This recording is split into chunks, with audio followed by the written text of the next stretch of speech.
Okay, so in this video, I wanted to talk about why I hate politics and why I think it is a scam and a facade for the elites to hide behind whilst they pretend to the public that they live in a free society. So, my first point is that politics, especially in modern Western democracies, is a mostly childish battle between competing political parties to gain votes from citizens, all the while failing to implement the policies that those said citizens voted for, and failing to improve the state of people's lives overall, all the while promising that change will come and that people just need to be patient. They keep gaslighting the public and just roll out new pledges every 5 years or so while not addressing core issues or not trying to cooperate with other parties over the long term to implement renewal programs or to improve the state of the country. The main goal basically is to maintain power, not to improve the nation or nations. Right? This is the key point in politics. Right? It's never to improve the society or the country or whatever. It's always to gain power for the politicians or for the corporations or whatever. Adding on from this, there is a lack of consensus on the need to improve the state of the country and a lack of genuine desire to look for solutions to major national issues that people have to deal with and that affect the country. Instead, the focus is on party politics, as I said, getting votes and not delivering, as mentioned earlier. So the only time that they'll pretend that they'll deliver is an election time, where you do see more, I guess you could say, action from these parties and more so-called pledges. But in the 5 years in between, you don't see anything. Um, as yeah, so maintaining power, as I said earlier, and getting money and influence. And politics is an incredibly dirty, corrupt, and evil game. And this is reflected by the reputation of politicians as being some of the most untrustworthy people in society. And I am going to touch on that later in the video. Now, I wanted to touch on something else briefly. Politicians do not hold ultimate power in a society. There are unseen forces and groups that control society from behind the scenes, and politicians are in the pockets of these interest groups, right? So primarily corporations and money, as well as various international organizations. Seen from this perspective, the role of party politics is to keep the system stable so that the politicians keep their acquired money and power. The people do not control politicians as they should in a democratic society. Money and interest groups do. So do you really think that if voting allowed you to change things fundamentally for the better, you would be allowed to vote? Of course not, right? Regardless of who gets elected, the same policies get implemented, albeit in somewhat differing shades and in differing timelines. And I think this is exactly what you see in pretty much all countries, especially Western countries. I think if you just have a look at the history of some of these election cycles, you'll see how nothing really changes for the better and the same agenda always gets implemented, no matter what the manifesto, no matter what the pledges, no matter what the support base. There's always a specific agenda that gets rammed through every time. And it doesn't matter who holds power officially. There's always another agenda. Adding on from this, one individual vote is not going to influence the outcome of an election, especially in the UK and the US, because we have a first past the post voting system here, which ensures that no new party will be able to effectively challenge the two-party balance in most areas. And you have to vote for the biggest party which best represents your interest, not the one which actually has the best policies for you. Additionally, unless there is some form of tactical voting, or it is cast for the winning party, even this vote more than likely accounts for nothing. However, the fact is that most people in Western democracies vote to keep the worst of the two options out of power. So already we can see that democracy is an illusion, right? If there is a democracy that is viable, it's to keep the worst party out of power. It's not what most people genuinely think would be best for the country. Right, that's very important to talk about as well, right? Now, I wanted to talk about this, the next point, because this is very important, and I think this is going to be the main point of the video. I wanted to talk about how politics enforces tribalism or inflames tribalism in human beings, which is amplified by the media. Politics tends to being one I guess you could say politics inflames or supports one of the worst sides of human nature, or some of the worst sides of human nature, and pits one's group's interests above another, one identity above another, one side, one group against another for what? For political votes, for power, as we said earlier. And I just view that as vile. There's something wrong about that.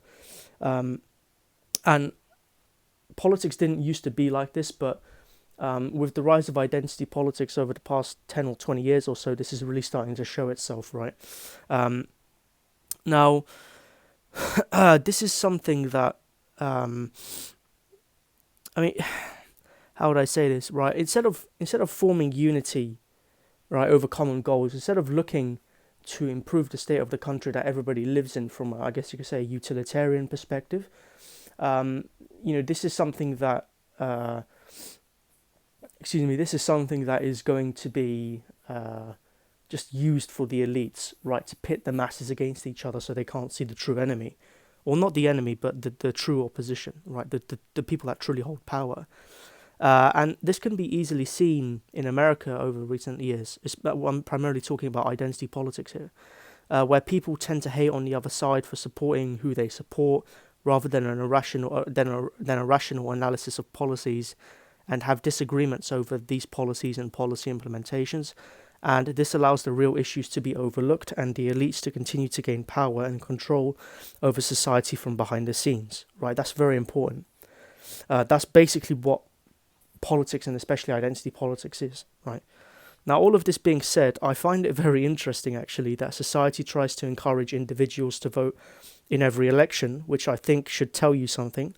The people in power want you to legitimize this system. If we all hypothetically stopped voting, the elites would maybe have to change something fundamentally to get people to vote again. However, I doubt that this would happen even in this hypothetical situation. Interestingly, when you look at it, both sides of the political debate may seem and be very hostile to one another in public, but behind closed doors they are all buddy with one another. Their sons are best friends. They go to the same school. One politician invests in another's business or whatever. It's that kind of thing. They have friends in the media that will support them. Things like this. So it's all a scam. I mean, it's I don't know if some of you guys have seen, but there was a clip of Trump and so there's two instances of this, right? I find this very interesting.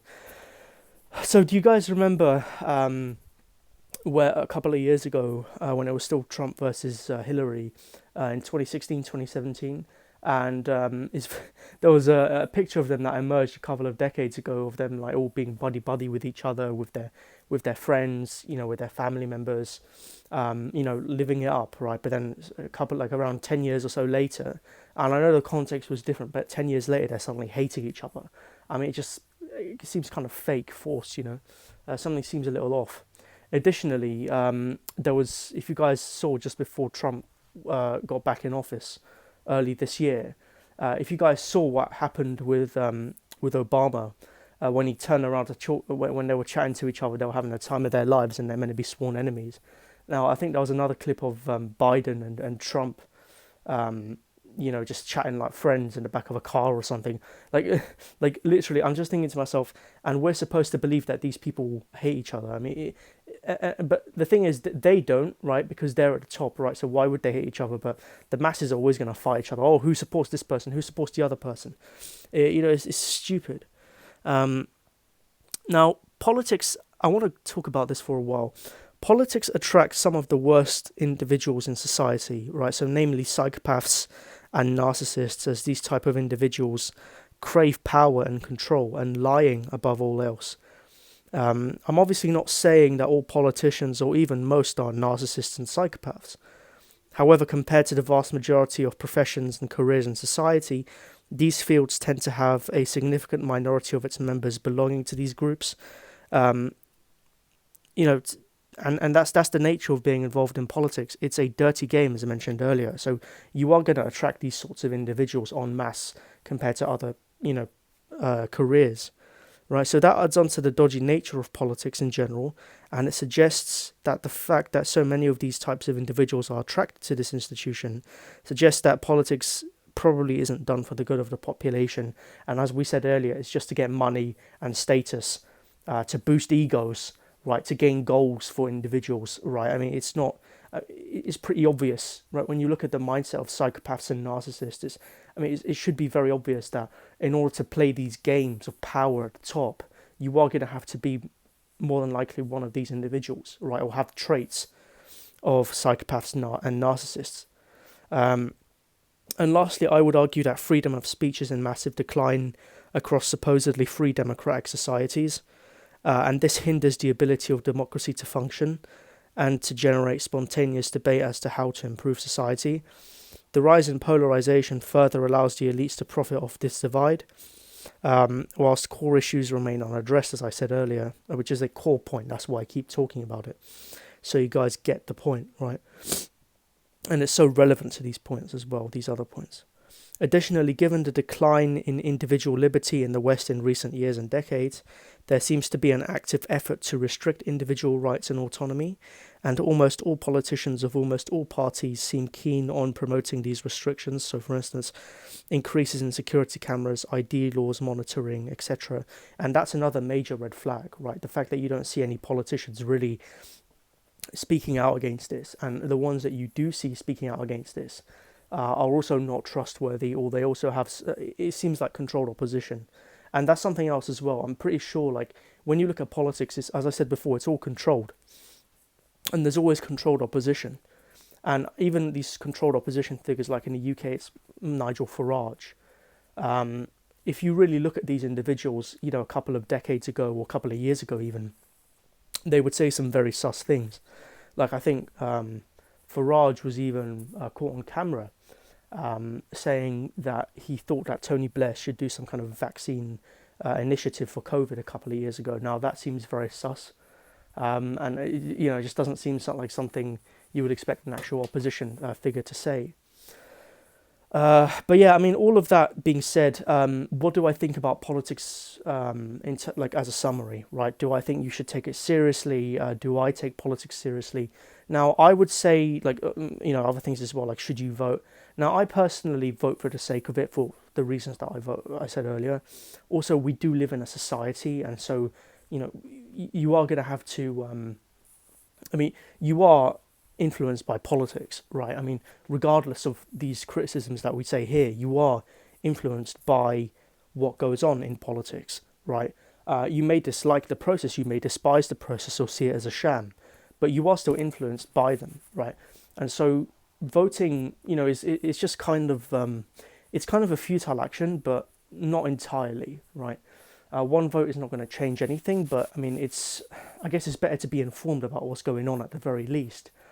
And, you know, just to be, so you're not left in the dark. However, that being said, whenever I see, for the most part, whenever I see politics, like say on my YouTube feed or on TV or just, you know, wherever, I just turn it off, I turn away, I disengage my mind from it, because I know more than likely it's going to be bullshit, right? That's going to wind me up, or that's just going to, you know, generate chaos. And especially with identity politics, I think that as society gets more and more, you know, stupid and more dumbed down and more baseline, we are going to see identity politics grow and grow, and it's going to get more and more negative as time progresses. But yeah, I mean, listen, this video was very important to make because I've been thinking about this for a while, and this is a very important issue to address, because this affects every single one of us, right? Every single one of us is affected by politics, and we need to talk about how much of a sham it is, because literally it's the perfect disguise to be used to pretend to people that they have freedom, when really it's, I mean, literally we're at the mercy of the economy and other groups and people with power, primarily people with money, right, and people with agendas, right? So I mean, yeah, I mean, I don't think that, you know, voting does anything. Even if your vote could matter, or did matter rather, I don't think it would mean anything, really, because there's still another group behind, right, the first group that you see. Anyway, I'm going to leave it there. Leave your thoughts in the description. And And yeah, I'll leave it there.